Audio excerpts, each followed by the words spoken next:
Soy Daniela Freidson y es una alegría enorme para mí compartir un día más junto a vos en la lectura pública de la Biblia. Hoy vamos a leer el Salmo 122, donde el salmista declara qué alegría es ir a la casa de Dios. También en este salmo la palabra de Dios nos dice que benditos son los que oran por Israel, los que hacen súplica por Israel.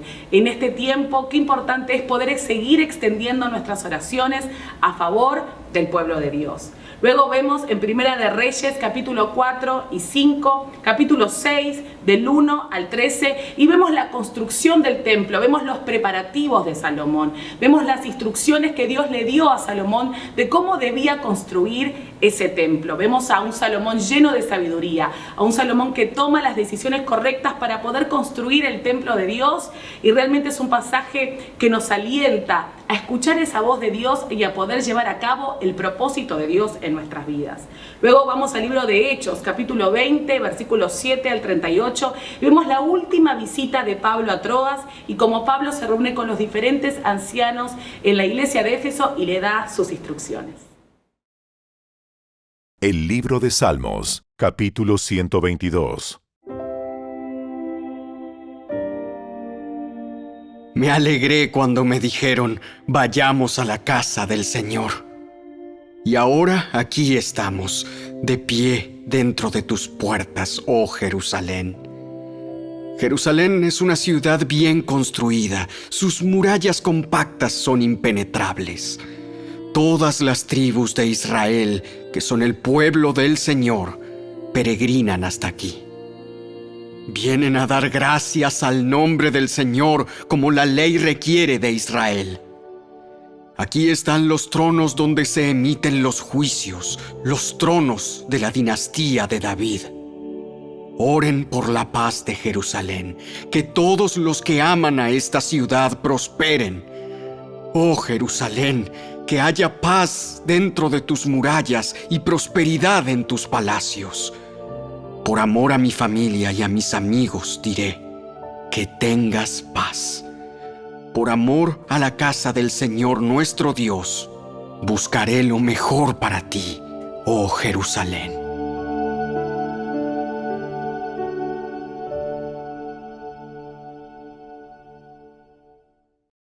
El primer libro de Reyes, capítulo 4. Salomón ya gobernaba todo Israel, y sus altos funcionarios eran los siguientes. Azarías, hijo de Sadoc, era el sacerdote. Elioref y Ahías, hijos de Sisa, eran secretarios de la corte.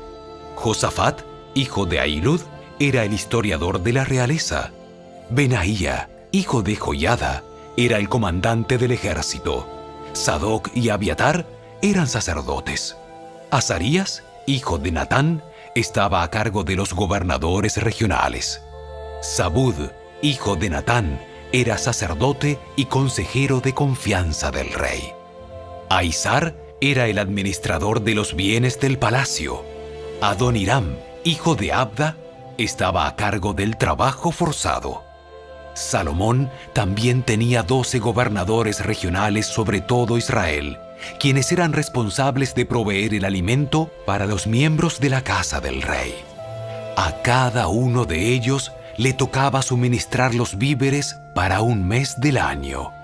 Los nombres de los 12 gobernadores eran los siguientes: Ben-Hur, en la zona montañosa de Efraín; Ben-Decar, en Macás; Saalbim, Bet-Semes y Elón Bet-Anán; Ben-Esed, en Arubot, que incluía Soco y toda la tierra de Efer; Ben-Abinadab, en todo Nafot Dor.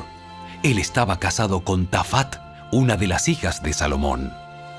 Baana, hijo de Ahilud, en Taanac y Megiddo, en todo Betzán, cerca de Zaretán, abajo de Jezreel, y en todo el territorio que va desde Betzán hasta Abel Meola y hasta Jocmeam. Ben-Geber, en Ramot de Galaad, incluidas las ciudades de Jair, que llevan ese nombre por Jair de la tribu de Manasés, situadas en Galaad, y en Argob, región de Basán, la cual incluía 60 ciudades grandes y fortificadas con barrotes de bronce en sus puertas. Ahinadab, hijo de Ido, en Mahanaim, Ahimaas en Neftalí. Él estaba casado con Basemat, otra hija de Salomón. Baana, hijo de Usai, en Aser y en Alot. Josafat, hijo de Parúa, en Isaacar. Simei, hijo de Ela, en Benjamín. Heber, hijo de Uri, en la tierra de Galaad, incluidos los territorios del rey Sehón, de los amorreos y del rey Og de Basán. También había un gobernador para la tierra de Judá. La gente de Judá y de Israel era tan numerosa como la arena a la orilla del mar. Todos estaban muy satisfechos y tenían suficiente para comer y beber. El rey Salomón gobernaba todos los reinos desde el río Éufrates, en el norte, hasta la tierra de los filisteos y la frontera con Egipto, en el sur. Los pueblos conquistados le enviaban impuestos y le sirvieron durante toda su vida. La cantidad de alimento que se requería a diario en el palacio de Salomón era 150 canastas de harina selecta y 300 canastas de harina gruesa. También 10 bueyes de los corrales de engordar, 20 reses alimentadas con pasto, 100 ovejas o cabras, además de ciervos, gacelas, corzos y aves de corral de primera calidad. El dominio de Salomón se extendía por todos los reinos al occidente del río Éufrates, desde Tifsa hasta Gaza, y había paz en todas sus fronteras. Durante la vida de Salomón, los habitantes de Judá e Israel vivieron en paz y con seguridad. Desde Dan, en el norte, hasta Beerseba, en el sur, cada familia tenía su propia casa con jardín. Salomón tenía 4,000 establos para los caballos que tiraban sus carros de guerra y 12,000 caballos. Los gobernadores regionales proveían sin falta el alimento para el rey Salomón y su corte. Cada uno se aseguraba de que no faltara nada durante el mes que se le había asignado. También llevaban suficiente cebada y paja para los caballos reales en los establos. Dios le dio a Salomón muchísima sabiduría y gran entendimiento, y un conocimiento tan vasto como la arena a la orilla del mar. De hecho, su sabiduría superaba la de todos los sabios del Oriente y la de los sabios de Egipto. Era más sabio que cualquier otro, entre ellos Etán, el Esraíta, y los hijos de Maol, Emán, Calcol y Darda. Su fama se extendía por todas las naciones vecinas. Compuso unos 3,000 proverbios y escribió 1,005 canciones. Podía hablar con autoridad acerca de todo tipo de plantas, desde el gran cedro del Líbano hasta el diminuto hisopo que crece en las grietas de las paredes. También era versado en materia de animales, aves, reptiles y peces. Y los reyes de todas las naciones enviaban a sus embajadores a escuchar la sabiduría de Salomón.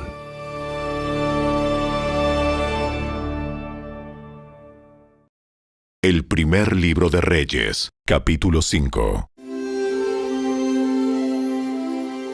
Hiram, rey de Tiro, siempre había sido un amigo fiel del rey David.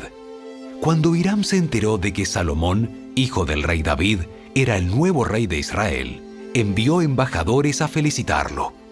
Entonces Salomón le respondió a Hiram con el siguiente mensaje: Tú sabes que mi padre, David, no pudo construir un templo para honrar el nombre del Señor su Dios, debido a la cantidad de guerras que le hicieron las naciones vecinas. No podía construir hasta que el Señor le diera la victoria sobre todos sus enemigos. Sin embargo, ahora el Señor, mi Dios, me ha dado paz en todo el territorio. No tengo enemigos y todo marcha bien. Así que tengo planeado construir un templo para honrar el nombre del Señor, mi Dios, tal como Él le había indicado a mi padre David. Pues el Señor le dijo: Tu hijo, a quien yo pondré en tu trono, construirá el templo para honra de mi nombre. En consecuencia, ordena, por favor, que se corten cedros del Líbano para mí. Permite que mis hombres trabajen junto a los tuyos, y yo pagaré a tus hombres el salario que tú pidas. Como bien sabes, no hay nadie por aquí que sepa cortar la madera como ustedes, los sidonios. Cuando Hiram recibió el mensaje de Salomón, se puso muy contento y dijo: Alabado sea hoy el Señor por haberle dado a David un hijo sabio, para que sea rey de la gran nación de Israel. Así que le envió la siguiente respuesta a Salomón: He recibido tu mensaje y te proporcionaré toda la madera de cedro y de ciprés que necesites. Mis siervos llevarán los troncos desde las montañas del Líbano hasta el mar Mediterráneo y los pondrán en forma de balsas para que floten a lo largo de la costa hacia el lugar que tú decidas. Luego desarmaremos las balsas para que ustedes puedan llevarse los troncos. Puedes pagarme proveyendo alimentos para mi casa. Entonces Hiram proporcionó toda la madera de cedro y ciprés que Salomón quiso. Salomón le enviaba a cambio un pago anual de 100,000 canastas de trigo para su casa y 420,000 litros de aceite de oliva puro. El Señor le dio sabiduría a Salomón, tal como se lo había prometido. Así que Hiram y Salomón formaron una alianza de paz. Luego, el rey Salomón impuso trabajo forzado a 30,000 trabajadores de todo Israel. Los envió al Líbano en turnos de 10,000 por mes, de modo que cada hombre estuviera un mes en el Líbano y 2 meses en casa. Adoniram estaba a cargo de estos trabajadores. Salomón también tenía 70,000 obreros, 80,000 cortadores de piedra en la zona montañosa y 3,600 capataces para supervisar el trabajo. Por orden del rey, ellos extrajeron grandes bloques de piedra de la mejor calidad y les dieron forma para hacer los cimientos del templo.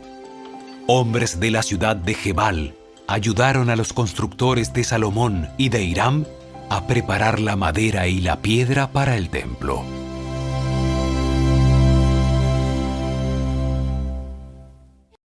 El primer libro de Reyes, capítulo 6.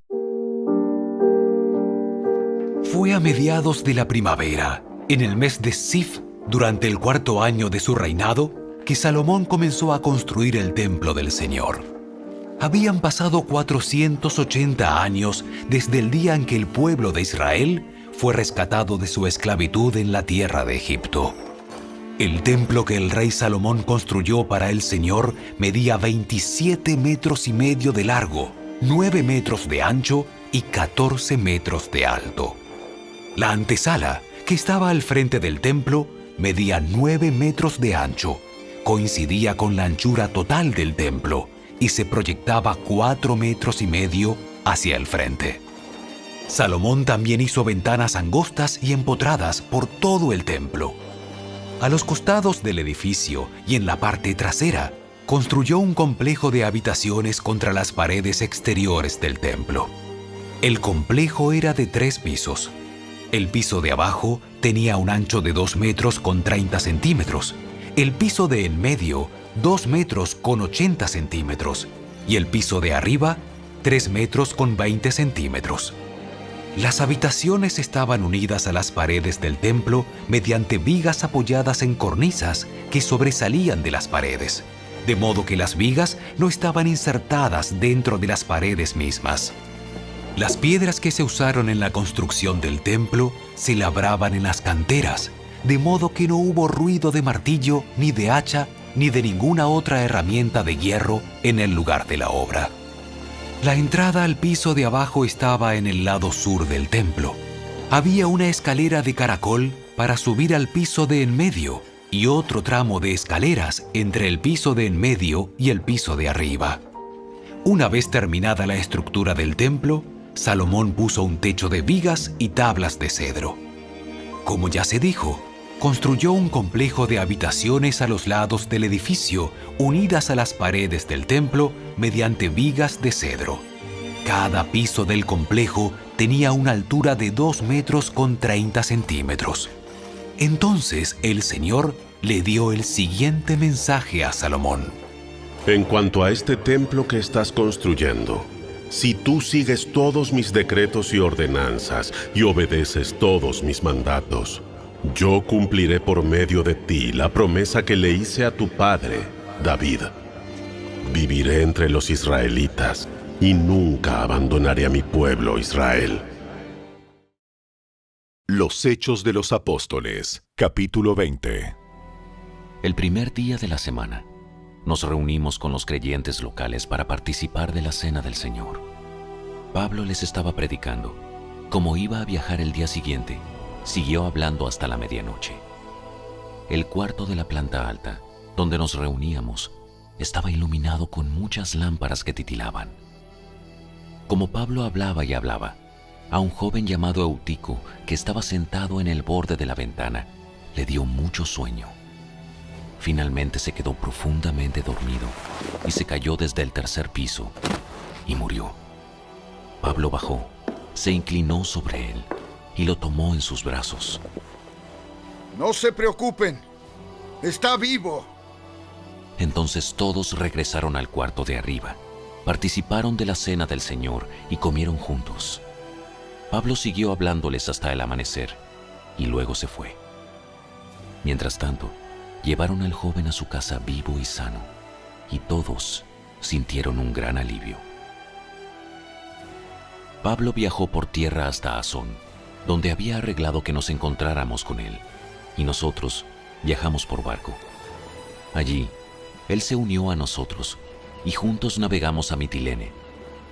Al otro día, navegamos frente a la isla de Quío. Al día siguiente, cruzamos hasta la isla de Samos, y un día después, llegamos a Mileto. Pablo había decidido navegar sin detenerse en Éfeso, porque no quería pasar más tiempo en la provincia de Asia. Se apresuraba a llegar a Jerusalén, de ser posible, para el festival de Pentecostés. Cuando llegamos a Mileto, Pablo envió un mensaje a los ancianos de la iglesia de Éfeso para pedirles que vinieran a su encuentro. Cuando llegaron, Pablo declaró: Ustedes saben que desde el día que pisé la provincia de Asia hasta ahora, he hecho el trabajo del Señor con humildad y con muchas lágrimas. He soportado las pruebas que me vinieron como consecuencia de las conspiraciones de los judíos. Nunca me eché para atrás a la hora de decirles lo que necesitaban oír, ya fuera en público o en sus casas. He tenido un solo mensaje para los judíos y los griegos por igual: la necesidad de arrepentirse del pecado, de volver a Dios y de tener fe en nuestro Señor Jesús. Ahora estoy obligado por el Espíritu a ir a Jerusalén. No sé lo que me espera allí. Solo que el Espíritu Santo me dice que en ciudad tras ciudad me esperan cárcel y sufrimiento. Pero mi vida no vale nada para mí, a menos que la use para terminar la tarea que me asignó el Señor Jesús. La tarea de contarles a otros la buena noticia acerca de la maravillosa gracia de Dios. Y ahora sé que ninguno de ustedes a quienes les he predicado del reino volverá a verme. Declaro hoy que he sido fiel. Si alguien sufre la muerte eterna, no será mi culpa, porque no me eché para atrás a la hora de declarar todo lo que Dios quiere que ustedes sepan. Entonces cuídense a sí mismos y cuiden al pueblo de Dios. Alimenten y pastoreen al rebaño de Dios, su iglesia comprada con su propia sangre, sobre quien el Espíritu Santo los ha designado ancianos. Sé que después de mi salida vendrán en medio de ustedes falsos maestros como lobos rapaces, y no perdonarán al rebaño. Incluso algunos hombres de su propio grupo se levantarán y distorsionarán la verdad para poder juntar seguidores. ¡Cuidado! Recuerden los 3 años que pasé con ustedes, de día y de noche, mi constante atención y cuidado, así como mis muchas lágrimas por cada uno de ustedes. Y ahora los encomiendo a Dios y al mensaje de su gracia, que tiene poder para edificarlos y darles una herencia junto con todos los que Él ha consagrado para sí mismo. Yo nunca he codiciado la plata, ni el oro, ni la ropa de nadie. Ustedes saben que mis 2 manos han trabajado para satisfacer mis propias necesidades e incluso las necesidades de los que estuvieron conmigo. Y he sido un ejemplo constante de cómo pueden ayudar con trabajo y esfuerzo a los que están en necesidad. Deben recordar las palabras del Señor Jesús. Hay más bendición en dar que en recibir. Cuando Pablo terminó de hablar, se arrodilló y oró con ellos. Todos lloraban mientras lo abrazaban y le daban besos de despedida. Estaban tristes principalmente porque les había dicho que nunca más volverían a verlo. Luego, lo acompañaron hasta el barco.